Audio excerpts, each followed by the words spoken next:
আপনার কি সারা শরীরে ব্যথা কষ্ট পাচ্ছেন কিংবা মাইগ্রেন আছে, যে কোনো ব্যথা মাইগ্রেন হোক বা যে কোনো রকমের সমস্যা হোক না কেন, আপনি যদি এই উপায়টা করেন তাহলে অবশ্যই আপনি শুভ ফল পাবেন। উপায়টা কি? উপায়টা হলো একটা বেলপাতা। এই বেলপাতার চমৎকার যে উপায়, সেটা যদি আপনি বিশ্বাসের সঙ্গে করেন 6 দিন কি 7 দিন করে দেখুন, আপনি এর উপকার পাবেন। এটা যদি ক্রমাগত বাড়িয়ে যান তাহলে এর উপকার অবশ্যই পাবেন। আপনাদের যত রকমের মাইগ্রেন আছে বা কোমরে ব্যথা, হাতে ব্যথা, হাঁটুতে ব্যথা, পায়ে ব্যথা, এর উপকার আপনি পাবেনই পাবেন।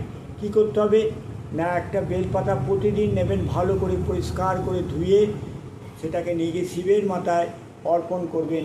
যদি না পারেন মনে মনে শিবের নামে 10 বার জপ করবেন, নমঃ শিবায় নমঃ শিবায় জপ করবেন, হাতে রেখে সেই বেলপাতাটাকে এবং চিবিয়ে খেয়ে নিন।